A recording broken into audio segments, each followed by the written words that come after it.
साथियों नमस्कार, जय हिंद। साथियों आज हम कंप्यूटर के प्रमुख भाग पर चर्चा करेंगे, जिसमें सेंट्रल प्रोसेसिंग यूनिट सीपीयू प्रमुख रोल निभाता है। सीपीयू जो है प्रमुख भाग जो है होता है, इसको हम जो है कंट्रोल यूनिट कहते हैं। इसका एक अन्य नाम होता है, इसको हम क्या कहते हैं, कंप्यूटर का दिमाग कहते हैं। और ये क्या कार्य करता है, ये डाटा की प्रोसेसिंग करने का काम करता है, यानी डाटा की प्रोसेसिंग करना सीपीयू का प्रमुख कार्य है। अब हम देखते हैं इनपुट यूनिट का क्या रोल है। तो इनपुट यूनिट क्या है, तो इसे कहते हैं कि ऐसी युक्तियां जिनका प्रयोग डाटा और निर्देशों को कंप्यूटर में प्रविष्ट करने के लिए किया जाता है। उदाहरण के तौर पर keyboard, mouse, scanner, track ball, light pen, ये सब प्रमुख इनपुट यूनिट है। अब हम देखते हैं कि आउटपुट यूनिट क्या है। आउटपुट यूनिट है ऐसी युक्तियां जिनसे संगणना के परिणाम प्रयोक्ता तक पहुंचते हैं। तो इसका उदाहरण है प्रिंटर, प्लॉटर, मॉनिटर, एलसीडी। अब हम देखते हैं कि मेमोरी यूनिट क्या है। ये काफ़ी महत्वपूर्ण है। तो मेमोरी यूनिट कंप्यूटर का वह भाग है जिसके द्वारा सूचनाओं एवं अनुदेशों का भंडारण एवं पुनरुद्धार किया जाता है। यहाँ जो है हिंदी का बहुत ही कठिन शब्द का प्रयोग किया गया है। तो कंप्यूटर का वह भाग जिसके द्वारा सूचनाओं एवं अनुदेशों का भंडारण किया जाता है, यानी उसमें सूचना और जो अनुदेश होते हैं उनमें वे भरे होते हैं, ये जो है मेमोरी यूनिट है। इसका जो प्रमुख प्रकार है वो है आंतरिक मेमोरी और बाह्य मेमोरी। और मेमोरी यूनिट की क्षमता का मापन कैसे किया जाता है, ये बहुत ही महत्वपूर्ण है। तो क्षमता का मापन बाइट, मेगाबाइट, किलोबाइट, गीगाबाइट और टेराबाइट, और 1 बाइट बराबर 10 की घात -3 किलोबाइट। अब हम देखते हैं कि बाह्य स्मृति, इसको हम क्या कहते हैं, एक्सटर्नल मेमोरी। इसका अन्य नाम है, इसको हम सेकेंडरी मेमोरी भी कहते हैं। उदाहरण क्या है, hard disk, floppy disk, CD ROM, DVD, pen drive, blu ray disk. ये जो है एक्सटर्नल मेमोरी के कुछ प्रमुख उदाहरण हैं। हार्ड डिस्क यानी एक से अधिक डिस्क, और ट्रैक व सेक्टर में इसे विभाजित किया जाता है। डीवीडी क्या है, इसको हम ऑप्टिकल स्टोरेज डिवाइस भी कहते हैं। इसमें संग्रहण क्षमता सीडी से अधिक होती है। उदाहरण डीवीडीआर, डीवीडीआरडब्ल्यू, ये इसके प्रमुख उदाहरण है। पेन ड्राइव आप लोगों ने सुना ही होगा, इसका अन्य नाम होता है यूएसबी फ्लैश ड्राइव। ये डाटा संग्रहण युक्तियों में सर्वाधिक लोकप्रिय है। यानी पेन ड्राइव के माध्यम से आप देखते हैं कि बड़ी बड़ी फिल्मों को, बड़ी बड़ी पिक्चरों को, और जो शादी विवाह में जो भी पहले कैसेट के माध्यम से आता था, पेन ड्राइव में ही सारी चीज़ें दे दी जाती हैं। तो पेन ड्राइव जो है एक्सटर्नल मेमोरी यानी बाह्य स्मृति का एक प्रमुख उदाहरण है। अब हम देखते हैं कि आंतरिक स्मृति और उनके क्या प्रमुख प्रकार हैं।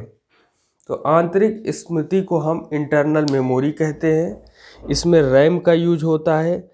आप लोग बराबर मोबाइल में ये पता करते हैं कि इस मोबाइल का रैम क्या है, यानी इंटरनल मेमोरी क्या है। जैसे हर मोबाइल में किसी में 4 GB रैम, किसी में 6 GB रैम होता है। तो रैम जो है हमारी इंटरनल मेमोरी बताता है, मोबाइल के अंदर भी, कंप्यूटर डिवाइस के अंदर भी। और रैम का पूरा नाम होता है रैंडम एक्सेस मेमोरी। इसका कार्य क्या है, इसका कार्य है कि जिन प्रोग्रामों और सूचनाओं की प्रोसेसिंग का कार्य कंप्यूटर कर रहा होता है, उन्हें कंप्यूटर की स्मृति में धारण करना, यह इसका प्रमुख कार्य है। फिर से एक बार, कि जिन प्रोग्रामों और सूचनाओं की प्रोसेसिंग का कार्य कंप्यूटर कर रहा होता है, उन्हें कंप्यूटर की स्मृति में धारण करना। और ये अस्थाई वोलाटाइल मेमोरी होती है। संग्रहित डाटा कंप्यूटर बंद होने पर नष्ट हो जाता है। ये सारी बातें इसमें आती हैं।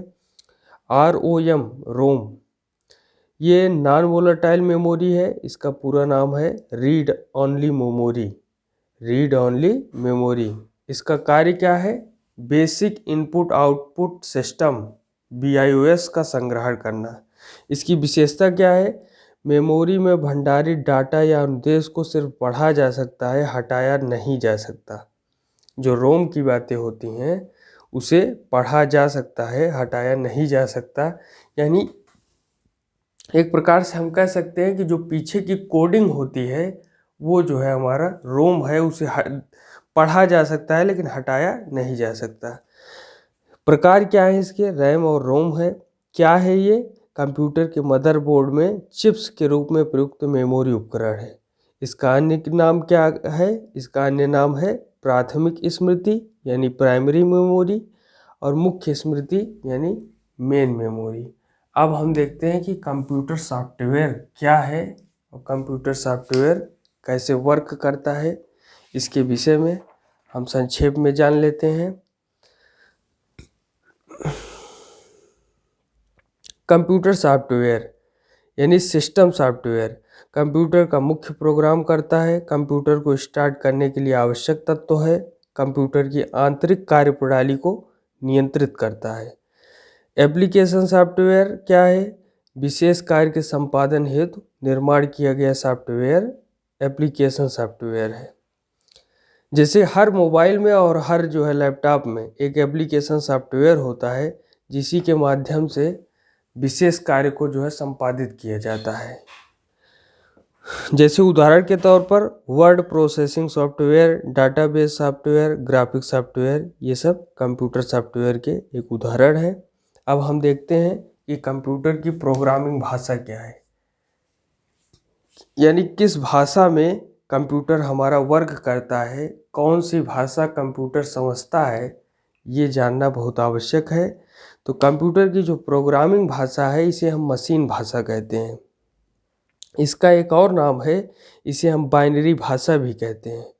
तो कंप्यूटर द्वारा समझी जाने वाली भाषा ये है कंप्यूटर प्रोग्रामिंग भाषा, और 1 और 0 पर आधारित भाषा है। यानी ज़्यादातर कोडिंग 1 और 0, कई बार 0 को बहुत ज़्यादा प्रयोग किया जाता है, 1 लाख 0 करके जो है कोडिंग प्रयोग करते हैं, और 1 का इस्तेमाल भी लगातार होता रहता है, यानी 1 और 0। उच्च स्तरीय भाषा, इसको हम कोबोल, COBOL, लोगो, बेसिक, एल्गोल। और आप जानते हैं कि C++, इसका कोर्स भी होता है। प्रोलॉग क्या है? ये किसी कार्य को करने के लिए प्रोग्रामर द्वारा दिए गए निर्देशों का अनुसरण है। अब हम आगे देखते हैं कि कंप्यूटर नेटवर्क के प्रकार क्या है। कंप्यूटर नेटवर्क के प्रकार मेट्रोपॉलिटन एरिया नेटवर्क यानी मैन, 2 या 2 से अधिक लोकल एरिया नेटवर्क के जुड़ने से निर्मित होता है, मेट्रोपॉलिटन एरिया नेटवर्क। और एक शहर की सीमा में उपस्थित रहता है, ये एक शहर की सीमा में जो है ये स्थित रहता है। इसका प्रयुक्त उपकरण क्या है? राउटर है, स्विच है, व हब्स है। फिर एक कंप्यूटर नेटवर्क आता है जिसे बहुत ही फेमस है, वर्ल्ड वाइड वेब यानी WWW।